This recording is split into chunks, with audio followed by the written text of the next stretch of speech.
자, 매일 아침 살펴보는 당일 관심주예요.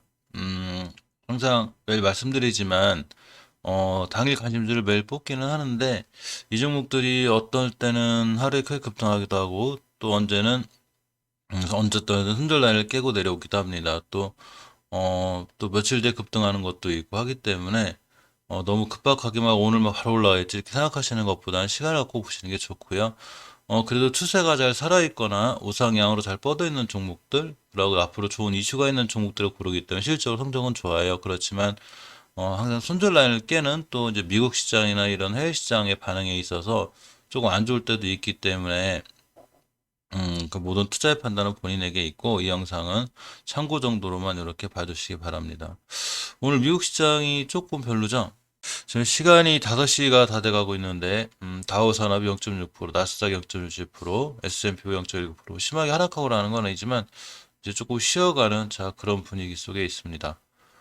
음, 자, 오늘 7월 7일 좀 관심 가져보면 어떨까 하는 종목들 중에 전기주가 좀 있어요. 전기주와 원전주가 있는데 어제도 전기주와 원전주가 핫했죠. 자, 보시면 지금 대형, 소형, 대형 원전, 소형 원자로 이렇게 다양한 포트폴리오로 수출 공략을 한다는 이런 이제 기사들이 있고, 에너지 대전환, 리셋 탈원전 이런 기사들이 있습니다. EDT가 어제 좀 좋았고, 윤석열 소형원자로 그 건설 공약. 이렇게 한전산업, 우리기술, 광명전기, 서전기전. 특히 어제 서전기전이 급등했죠. 상한가를 갔는데, 윤석열이 이제 탈원전 비판하면서 윤석열 관련주를 이렇게 엮이는 이런 형태가 됐습니다. 그렇기 때문에 이제 이 탈원전 관련주, 또 소형원자로 관련해서 원자 관련주를 볼 필요가 있는데, 사실 급등한 종목 너무 쫓아가기 힘들죠. 자, 그렇기 때문에 아직 크게 급등하지 않거나 움직임이 좋은 종목들을 볼 필요가 있는데, 첫 번째가 선도전기죠. 자, 선도전기를 보면 월봉에서 특히 장기적으로 추세가 유지되는 월봉에서 장기 추세를 잘 유지하고 있어요. 장기 추세가 잘 유지가 된다는 얘기는 앞으로 추세를 잘 유지해서 우상향할 수 있는 확률이 있는 거죠. 잘 뻗어나가고 있고, 자, 주봉에서 보시면 역시 5주선을 잘 타고 올라가고 있습니다. 선도전기는 다른 전기주랑 좀 틀려서 순간 크게 이렇게 확 급등하진 않지만, 이렇게 일자로 확 급등하진 않지만, 꾸준히 우상향 기조를 유지하죠. 근데 이게 꾸준히 우상향 기조를 유지하다 순간 딱 급등하고, 또 순간 딱 튀고 그래요. 그래서 특히 저번 주 같은 경우에 5주선 회복해졌기 때문에 이번 주에 다시 한번 크게 급등할 가능성이 있고, 일봉에서 보시면 이렇게, 이 급등각이죠. 이때 6월 8일 날, 이렇게 이제 17% 갔다 왔는데 대량 거래가 들어왔습니다. 이렇게 조용하던 종목이 이때도 한번 급등하고 쉬었다가 급등하고 또 꽤 오랫동안 쉬었는데 또 한번 급등할 가능성이 있지 않을까 생각해봐요. 어제 같은 경우도 한 5%대 순간 갔다 왔는데 사실 전기주 중에 이제 서전기전이 이제 상한가를 갔죠. 이렇게 보시면 서전기전이 상한가를 갔는데 이 서전기전의 월봉의 수소지 좋았죠. 근데 이제 서전기전 회장님께서 이 선도전기 출신이에요. 그래서 이상하게 서전기전 움직인 다음에 선도전기 흐름이 좋은데 뭐 꼭 그렇게 이제 공식적인 건 아니지만 확률적으로 그렇고 그런 모든 걸 배제한다 하더라도 역시나 추세가 좋기 때문에 한번 투자해 볼 만하죠. 주봉에서 역시 오전 회복해졌고 일봉에서 역시 상황이 좋습니다. 음, 또 하나가 이제 이렇게 보시면 광명전기라는 종목인데 사실 광명전기 약간 월봉에 대한 부담이 있기는 해요. 보시면 예전에 월봉에 이제 뚫어져야 될 중요한 변곡점이 이렇게 3,200원대 있어요. 이 3,200원대를 한 번 맞고 떨어졌죠. 저번 달에. 이번 달에 어제 돌파 시도 실패했는데 자 어제 보시면 이렇게 고점이 13% 찍었어요. 13% 찍고 돌파하다 실패 밀렸는데 역시 5일선만 이탈하지 않는 한 추세를 잘 유지할 수 있습니다. 원전 관련해서 선도전기, 강명전기는 꾸준히 관심 있게 보시는 게 좋아요. 특히 월봉에서 이제 예전에 변곡점 매물대를 뚫었다 이렇게 보시면 3,766원, 3,700, 800원대를 뚫었다. 그러니까 주식이 3,800원을 뚫고 나간다. 그럼 상당히 좋은 기회가 될 수 있고 이전 최고가인 이렇게 5,500원대까지 갈 수 있습니다. 자, 5,500원대까지 가도 굉장히 이제 강하게 되는데 상한가가 넘죠. 그래서 여기까지 한번 바라볼 수 있지 않을까 싶고 일진전기 같은 경우가 이제 저 자리까지 간 거죠. 사실은 보시게 되면 이렇게 이 고점이 지금 7,000원대인데 투자 주의도 맞고 여러 가지 우여곡절이 있었는데 일진전기 또한 이렇게 추세가 엄청 좋죠. 자, 주봉에서 보시면 역시 5선 회복해졌고 따라서 이 일진전기, 광명전기, 선도전기 같은 전기주들은 다시 관심 가지셔야 돼요. 보시면 우상향하고 조정 들어가고 다시 고개를 들면서 20일 회복해졌죠. 그렇기 때문에 일진전기, 선도전기, 강명전기 이렇게 세 개는 조금 이제 관심 있게 보셔야 되고 전기주 자체적으로 흐름이 좋아요. 좀 전체적으로 다 그립고 저번에 말씀드렸지만 철도하고도 관련돼 있던 이 전기주들이 제가 추세가 굉장히 좋다고 그랬죠. 자, 그렇기 때문에 일진전기도 꾸준히 관심 있게 보시기 바랍니다. 물론 재룡전기, 재룡산업도 다 좋아요. 지금 전기주는 뭐 하나 좀 뺄 게 없어요. 재룡산업 같은 경우가 좀 무너져서 좀 안 좋긴 하지만 저점인 매력이 있고 60개월 선과 5개월선을 찍으러 오고 있죠. 그러니까 굉장히 싸게 살 수 있는 추세가 잘 유지되다가 조정이 들어온 거죠. 이럴 땐 굉장히 좋은 기회가 되고 그러니까 전기주들은 전체적으로 꼭 관심 있게 보시기 바랍니다. 자, 다른 두산중공업과 한전KPS도 원전산업 관련해서 연결되어 있는데 두산중공업이 두술라라고 그래가지고 굉장히 얕아져. 이 3월달에 2,200원 하던 주식이 저번 달 고점 기준으로 10배가 넘게 찍었죠. 15배? 10배면 22,000원이니까 15배 찍은 것 같은데 상당히 좋아요. 자, 일단은 추세는 계속 잘 유지하고 있습니다. 추세만 깨지지 않으면 돼요. 그래서 지금 120개월선 위에 있는데 주봉에서 보시면 이렇게 5선 회복해주고 있어요. 이 두산중국 같은 경우 5선만 깨지 않으면 돼요. 그러면 5주선을 깨지 않는 선상에서 크게 한두 번 더 급등할 수 있고 이전 고점이 이제 32,000원인데 순간 32,000원 찍고 올 수도 있죠. 상한가인데 32,000원 찍고 오면 순간 이렇게 전고점까지 가는 거라 상당히 상황이 좋아 보이고 일봉에서 크게 상승했다가 상승했다가 조정 이제 다시 2차 조정할 때 요렇게 5일선 20일선 뚫는 골든크로스가 생겼고 변곡점 위에서 딱 있습니다. 그러니까 어제 맞고 떨어진 자리가 이렇게 6월 10일 날 생긴 5일선의 변곡점인데 이 자리 맞고 떨어졌지만 여기만 다시 뚫어주면 다시 한번 상승할 수 있어요. 물론 5일선을 깬다든가 주봉에서 5일선을 깨면 일단 손절치는 게 맞아요. 왜냐면 월봉에서 너무 많이 올라왔죠. 그러니까 고점에 대한 부담이 있어서 이렇게 심하게 주정 들어올 수 있으니까 이럴 땐 손절하는 게 맞지만 주봉에서 5주선을 이탈하지 않거나 일봉에서 급등을 하고 있으면 다시 한번 매수해서 수익을 낼 수 있는 그런 상황이 될 것 같습니다. 그래서 두산중공업도 한번 보셔야 되고 자, 한전기술 같은 종목들은 상당히 높아요, 사실은. 근데 한전 KPS는 그렇지 않은데, 자, 물론 이제 월봉에서 높다고 못 가는 건 아니에요. 월봉에서 높은 종목들이 더 힘이 있고 가는 종목이 더 가는 경우도 있어요. 그렇다고 한전기술 사상 최고가를 찍는 건 아니지만, 8만 원 또 막 찍는 건 아니지만, 어쨌거나 이때 14년도에 생긴 이 전고점까지 갔죠, 지금. 가면서 이제 저번 달 음봉하러 떨어지고 이번 달 여기가 가고 있는데, 요기에 대한 부담감은 조금 있어요. 그렇지만 그에 반해서 한전 KPS는 엄청 심하게 높은 위치가 아니죠. 엄청나게 높은 위치에서 불안감 있게 하는 종목이 아니고 60개월 선의 변곡점이라든가 예전 고점까지만 가도 가격이 57,000원대가 돼서 상한가가 넘어요. 그래서 한전 KPS 같은 경우가 이제 조금 중장기적으로 봐도 괜찮고 5개월 선이나 60개월 선을 깨면 이제 손절하면 되지만 굳이 이렇게 손절할 이유 없이 들어가면 좋은 모습 예상이 됩니다. 주봉에서 보시면 5선 회복해졌죠. 자, 1차 상승 후에 조정. 문제 이렇게 예전에 뭐 26,000원대 있던 게 100% 이상 올라갔지만 어쨌거나 2차 조정에 다시 5주선 회복해졌기 때문에 추세를 유지할 수 있는 근거가 됐어요. 물론 5주선과 10주선 이탈한다면 손절이 맞지만 상황은 우상향 확률이 높고 이 크게 상승하다가 이렇게 쭉 크게 상승하다가 조정이 들어왔습니다. 그러면서 21선 아까 일진전기나 이런 것처럼 자 5일선에 20일 뚫고 뚫는 골든 크로스가 생겼고 이렇게 이제 21선에 이쁘게 안착을 했죠. 그렇기 때문에 상황이 상당히 좋아 보이고 이 소형 원자로나 원자로 관련 이슈는 아마 이 대권 주자들 대선 정책할 때마다 꾸준히 나오지 않을까 싶어요. 그래서 관심 있게 보시는 게 좋아 보입니다. 아까 선도전기 재무 부분 말씀 안 드렸었는데 재무를 꼭 같이 보는 게 좋아서 잠깐 빼먹었네요. 죄송합니다. PBR 0.3이죠. 1도 안 돼요. 이 PBR 1이 되면 5,200원대가 되기 때문에 거의 상한가 근처가 되고 자, 시총이 775억짜리인데, 자, 매출이 거의 800억씩 일어나고 있어요. 그러니까 굉장히 좋은 거죠. 현금 유보율이 900%, 부채 비율이 88%입니다. 자, 일진전기는 보면, 이렇게, 이제 좀 높이 이제 올라갔다 보니까 이제 PBR이 0.00. 아직도 싸죠, 그래도. 굉장히 이제 저가적인 분위기고, 시총이 2천억짜리, 시총 2천억짜리가 매출을 7천억씩 올려요. 굉장히 좋죠. 자기 시총보다 훨씬 높은 매출을 올리고 있고 현금 유보율이 700%, 부채 비율이 166%. 근데 TBI 0.6이다. 사실 도전해 볼 만한 거죠. 자, 월봉에서 보시면 추세가 원체 잘 유지되어 있고 때문에 사실은 일진 파워라는 종목도 굉장히 강하죠. 근데 이제 전고점 맞고 자꾸 떨어지고 이런 고점에 대한 부담이 있어서 이렇게 잘 올라가다 상한가 찍고 막 가다 수정받았지만 얼마든지 2차 상승할 수 있는 좋은 분위기에 있습니다. 광명전기의 재물을 보면 이제 1.5 조금 높죠. 다른 종목들에 비해서. 그러니까 일진전기나 선동이 굉장히 싼 거죠.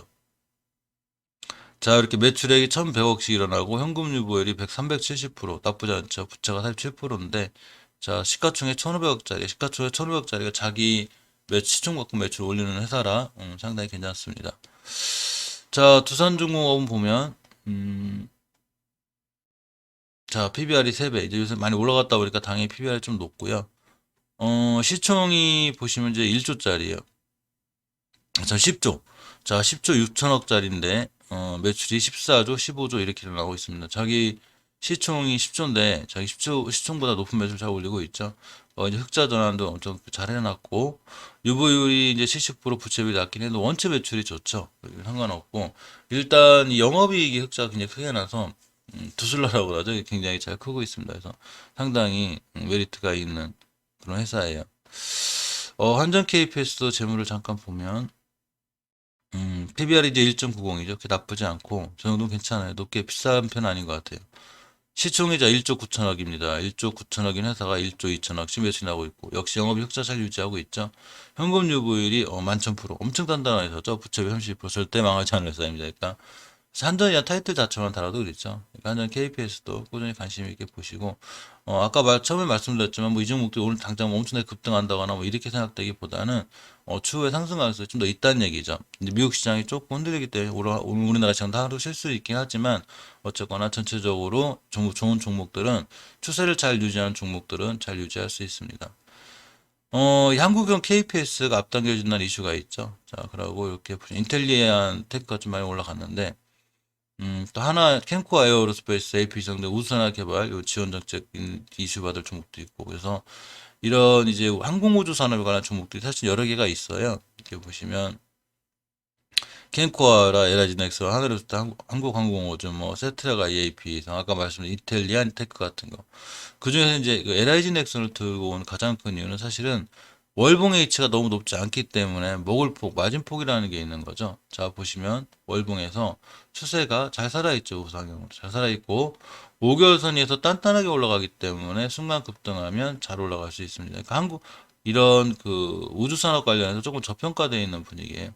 주봉에서 보시면 역시 5선 회복해주고 있죠. 그러니까 추세가 잘 유지되고 있는 거예요. 일봉에서 보시면 5일선짜리 타고 올라가고 있습니다. 따라서 이게 이제 그 상승했고 조정. 자, 21선 뚫는 이렇게 이제 이쁜 이 양봉 하나 뜨고 어자셨기 때문에 순간 급등할 수도 있죠. 일진전개 이렇게 된 거죠. 자, 이렇게 보시면 이렇게 양봉 하나 떴고 이제 오늘 하루 좀 쉬어갈 수 있겠죠. 차트가 비슷하죠. 이게 선두전기도 그렇고 강명전기도 그렇습니다. 그러니까 차트들이 똑같다고 똑같이 움직이는 건 아니지만 그렇게 움직일 확률이 커요. 그래서 이제 이 내라진 일선 같은 경우에 어제로 쳤기 때문에 오늘 같은 날 상황이 또 좋아 보입니다. 전기차 시장이 만만치 않습니다. 현대차, 기아차, 미국 판매 질주 상반기 역대 최대 실적을 기록하고 있고요. 신차 10중 출격 하반기 전기차 시장이 뜨겁다고 합니다. 근데 이제 살짝 걱정되는 건 이 차량용 반도체 부족 이슈가 또 나오는가 봐요. 아직 완벽하게 해소가 안 된 것 같은데 자 어쨌거나 전기차 관련된 이슈는 꾸준히 더 보셔야 되는데 새로운 오토모티브라는 종목이에요. 대단하죠 이 친구. 6월 20일 날 꼬리 24% 갔다가 거의 제자리. 이날도 7월 1일 날도 거의 이 상한가 근처 갔다가 제자리. 그렇지만 추세는 꼬리를 달아서 우상을 잘 유지하고 있고 일봉에서 5일선을 잘 지켜주고 나가고 있죠. 상당히 좋은 지표죠. 월봉에서 보시면 역시 5개월선 잘 지켜주고 나가고 있고 주봉에서 중기 추세 조정이 상승이 확증되는 이렇게 원자 타고 올라오고 있죠. 우주선만 이탈하지 않는 한 이 친구는 순간 또 한 번 급등할 수 있고 추세를 잘 타고 갈 수 있기 때문에 어제 하루 섰다고 생각하면 이렇게 섰다고 생각하면 지금 이따 거래량이 엄청 실렸죠 두 개가. 나는 거래량 없이 조용히 올라가는 엄청나게 좋은 모습이죠. 이러다가 빵 터질 수 있어요. 그러니까 상당히 좋은 모습 속에 있고 이 재물을 봐도 새로운 오토모티브 같은 경우에 현금 유보율이 2,000%예요. 돈이 굉장히 많은 회사죠. 자, 영업이익이 흑자적으로 잘 나가고 있고 매출액이 1,600억인데 시총이 1,300억. 자기 시총보다 높은 매출을 올리고 있죠. 자, 이제 PBR이 0.64, 1도 안 돼요. 상당히 좋은 이 단단한 재무와 저평가되어 있죠. 아진산업이라는 종목이 있는데 PBR이 0.74입니다. 그러면서 시총이 1,500억. 시총이 1,500억인 회사가 매출을 4천원씩 올려요. 자기 시총의 3배 가까이 올려요. 현금 유보율이 900%, 부채 비율이 205%입니다. 월봉에서 추세를 우상향으로 굉장히 잘 유지하고 있고 5개월선을 잘 타고 올라가고 있죠. 상황이 굉장히 좋은 거고 주봉에서 보시면 5선 이쁘게 올라탔기 때문에 이렇게 예전 앞에 있는 매물대를 다 뚫고 나가고 있어요. 이때 2월 달부터 4월 달까지 옆으로 이제 바닥바닥 간 구간이 있는데 바닥바닥 가다 밑으로 그냥 추락했거든요. 이거 매물대예요. 이걸 뚫었습니다. 뚫었기 때문에 앞으로 이제 이 상황 속에서 더 좋아질 수 있고 일봉에서 보시면 어제 한번 급등했었죠. 5%대. 그러면서 꼬리 달았기 때문에 꼬리는 절대 나쁘지 않아요. 꼬리는 왼쪽에서 소화하는 과정이기 때문에 이 꼬리를 잘 차고 올라갈 수 있습니다. 그래서 아진사나 꼼꼼히 보시고 세종공업 같은 경우도 마찬가지예요. 세종공업도 이렇게 보시면 참 메리트가 있는데 시총이 2,700억짜리인데 회사가 1조씩 매출 올리면 대단하죠. 자, 현금 유보율이 2000%, 부채 비율이 208%입니다. 상황이 상당히 좋고 자, PBR 0.71이죠. 높지 않아요. 굉장히 저렴한 가격이고 이 차트를 봐도 어제 한번 급등했죠. 제가 이 친구 새벽에 영상에서 말씀드린 꽤 됐어요, 지금. 이때 6월달, 6월 말부터 얘기한 것 같은데, 이때 비해서 꽤 올라가고 있죠. 자, 아직도 안 끝난 것 같아서 계속 새벽에 말씀드리고 있는데, 어제도 한 10%대 급등했다 다시 떨어졌어요. 월봉에서 보시면 추세가 잘 유지되어 있죠. 우상향 기조가 잘 유지되어 있고, 지지부진하게 옆으로 가던 이게 지난 박스권 구간을 탈출해 나가고 있어요. 주봉에서 보시면 추세 이쁘죠? 이렇게 봐도 우상향으로. 자, 우리 우상향으로 뻗어갈 거야. 주식은 절대 싸게 사려고 노력하지 말고 좀 돈을 더 주고 사더라도 추세가 우상향일 때 사는 게 좋아요. 일봉에서 보시면 이제 쫓아가 사지 말고 5일선이나 10일선까지 눌렸을 때 매수해 주시면 좋을 것 같습니다. 새벽 영상 찍고서 꽤 많이 올랐기 때문에 20% 이상 올랐기 때문에 내일부터는 아마 세종공업은 더 이상 얘기하지 않는 걸로 이렇게 하고요. 자, 이재명 관련주 중에 여기서 한 바퀴 뺑글뺑글 돌면서 올라가는 종목들이 있습니다. 보시면 우리가 사실 정치 탐하주 신경 안 쓸 수가 없어요. 큰 수익을 내주기 때문에 위험하기도 하지만 엉터리 종목만 안 고르면 돼요. 자, 이재명 관련주 중에 이제 요새 벽산, 뭐 대림비엔코, NX산, 수롬데코, 이건산업 이런 식으로다가 전체적으로 이 인테리어 관련주들이 올라가죠. 그래서 인테리어 관련주 3개를 보려고 합니다. 자, NX를 보면 월봉에서 추세가 좋죠. 항상 추세가 좋은 종목을 사는 게 좋아요. 잘 살아있고. 주봉에서 보시면 저번 주에 5선 회복, 이번 주 5선 딱 찍고 나가고 있죠. 이 점이 되게 이뻐요.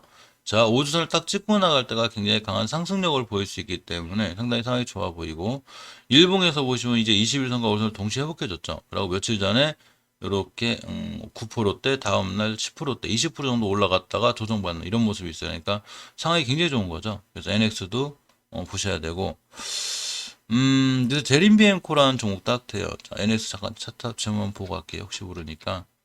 현금 유보 60%, 부채비율에서 나름 굉장히 깔끔한 편은 아닌데, 자, 매출액이 4천억. 아, 이 점이 좋네. 시총이 1,800억인데, 매출이 4천억이다 보니까, 회사가 이제 매출 구조가 엄청 좋죠. 그러니까 이 현금 유보율이나 부채비율이 좀 높아도, 사실 대출이 잘 돼요, 이 친구. 그래서 이제 이 신용투자 이런 투자도 가능한 회사고 3.56 좀 높아도 인테리어 관련주도 성장 가능성이 있기 때문에 다 조금 높아요. 자, 벽산이라는 종목을 보면 그에 비해서 굉장히 싸죠. 1.40밖에 안 돼요. 시총이 3천억, 3,100억 정도 되고 3천억인 회사가 매출이 4천억, 자기 시총보다 높은 매출 올리고 있고 현금 유보율이나 이 부채 비율 NX에서 좋죠. 유보율이 600%, 부채 비율이 58%입니다. 자, 월봉에서 추세가 쨍쨍하게 좋습니다. 장기 추세가 굉장히 잘 살아있기 때문에 추세를 유지하는 한 크게 상승할 수 있는 좋은 구조를 갖고 있고, 주봉에서 역시 5선 완벽히 회복해졌죠. 물론 어제 시간이 좀 떨어지긴 했어도 큰 상관없을 것 같아요. 자, 일봉에서 보면 이렇게 고개를 들고 드디어 정벌로 돌아섰습니다. 단지 이제 이 친구의 리스크라면 이 중요한 매물대가 하나 있어. 이게 이 월봉 60km 변곡점인데 이 자리를 4월달에 못 뚫었고 이번 달에 돌파 나가고 있죠. 저기만 뚫어주면 크게 상승할 수 있어요. 이 얘기 뭔 얘기냐면 오늘 같은 날 만약에 5일선 근처에 살아셨다? 그럼 다음 주나 목요일이나 금요일날 상황이 좋을 수 있죠. 그러니까 벽산도 꼭 관심 있게 보시고 대림비엔코를 이 친구를 제가 이제 시제 외수매도 진행을 했었는데 저희들 같은 경우는 꽤 오래전에 사놨었어요. 이제 이를 탔다가 자리를 탔다가 매도하지 않고 기다렸더니 크게 급등하였습니다. 이제 시작이죠. 자, 거래량 터졌고 5일선만 깨지 않으면 돼요. 왜 그러냐면 예전에 이 중요한 전고점 자리가 하나 있는데 가격으로 보면 이렇게 7천 7,680원, 7,700원대가 돼. 여길 뚫었죠. 그러니까 7,700원대만 이탈하지 않으면 되는데 그 자리가 바로 5일선이라는 얘기죠. 따라서 5일선만 이탈하지 않는 한 크게 한번 상승할 수 있고 월봉에서 추세가 좋죠. 이렇게 추세가 쨍쨍한 상태에서 대량 거래가 빵 들어왔습니다. 자, 누군가 관심을 갖고 돈이 들어왔죠. 주봉에서 역시 추세가 잘 살아있고 이번 주에 5선만 이탈하지 않는 한 이 추세는 계속 잘 유지될 수 있어요. 대림비행고 재물을 보면 이제 0.96이죠. 1도 안 돼요. 이제 시작이라는 얘기죠. 아까 벽사는 1.40이었고 NX는 3.96이죠. 그러니까 대림비행고 얼마나 지금 저평가되어 있는지 잘 보이죠. 0.96밖에 안 되고 월봉에서 낮기 때문에 이제 시작이라는 얘기죠. 하루하루 뭐 20몇 프로 갖다 흔들리지 말고 물론 이제 실력이 좀 좋으신 분은 여기서 사서 팔고 다시 다음날 사서 팔고 이렇게 할 수는 있어요. 그렇지만 너무 그냥 힘들거나 장중에 잘 못 보게 되면 그냥 꾹 묻어두시면 돼요. 7,700원 깨지 않는 한 그럼 좋은 결과가 있지 않을까 생각해 봅니다. 이건산업도 마찬가지죠. 얼마 전에 이건홀딩스가 이렇게 상한가를 갔습니다. 이재명 기본주택 공급 수혜주 부과. 벽산도 그리고 역시 이렇게. 그러니까 이건산업 같은 계에서 이건산업 주가를 잘 볼 필요가 있는데 급등했죠. 이걸 7월 2일 날 이렇게 한 20%대. 어제 하루 쉬었습니다. 어제 하루 쉬었을 때가 중요한 매수 타이밍이죠. 그래놓고 어제 그저께 이틀 전에 어제 또 달려나갔죠. 어제 이렇게 9%대 갔습니다. 끝났냐고요? 안 끝났습니다. 아직 우상향 기조가 잘 유지되어 있고 월봉에서 역시 추세가 좋죠. 그러니까 5개월선만 깨지 않는 한 이 추세는 유지될 확률이 높아요. 5개월선 가격이 13,000원대인데 이 자리 이탈하지 않는 한 홀딩이 맞고 주봉에서 보시면 이렇게 5선 위에 있기 때문에 추세가 잘 살아 있습니다. 일봉에서 아까 말씀드린 대로 급등했고 하루 쉬었고 오늘 같은 날 또 하루 쉬거나 음봉으로 떨어지면 매수 타이밍이 돼요. 그래서 5개월선 깨지 않는 한 홀딩하는 전략을 쓰면 맞을 것 같습니다. 요새 게임주 메타버스 관련해서 핫한데 YJ 게임즈가 월봉에서 추세가 좋죠. 잘 뻗어 있어요. 그리고 역시 주식은 추세죠. 잘 살아있는 상태 빵 떠일 수 있기 때문에 잘 보고 계셔야 되고 주봉에서 5선 완벽히 뚫어줬습니다. 뚫어주고 예전 매물 때 빠이빠이 시켜놨어요. 안녕 우리 여기 안 갈 거야. 보여줬고 일봉에서 보시면 자 자꾸 잘 올라가죠. 5일선 근처에서 매수. 자 어제도 좋았는데 매수해주면 꾸준히 우상향할 수 있어요. 해운주가 몇 개가 있죠. 보시게 되면 대장주인 HMM을 비롯해서 대한해운, 편의점 쭉 있는데 KSS 해운을 들고 온 가장 큰 추세예요. 자, 월봉에서 물론 다른 종목도 추세가 안 좋은 건 아닌데 너무 높죠. 이제 KSS 해운 같은 경우 높지 않고 월봉에서 우상향 기조를 엄청 잘 유지하고 있죠. 따라서 5개월 선만 이탈하지 않는 선상에서 잘 들고 가는 게 좋고 주봉에서 보시면 5선 회복해 주었습니다. 일봉에서 낮게 거래 없이 땡땡이 두 개가 생겼는데 이 종목에 주목해야 되는 가장 큰 이유는 사실 엄청나게 조용하던 주식이 압도적으로 대량 거래가 들어왔죠. 빵 들어왔습니다. 엄청난 거예요. 저 거래량이. 웬만한 거래량을 다 돌파했죠. 즉 거래량과 거래 대금에 엄청난 변화가 생겼는데 이 변화가 생겼을 때의 위치가 엄청나게 높은 위치가 아니란 얘기죠. 이렇게 보면 높아 보이지만 사실 이 해운주들은 10년 주기로 한 바퀴 돌아오기 때문에 지금 상당히 상황이 좋고 긴 꼬리 음봉이긴 해도 역시나 5개월 선만 이탈하지 않으면 추세가 잘 유지될 수 있기 때문에 KSS 현까지 관심 있게 보시는 게 좋을 것 같습니다.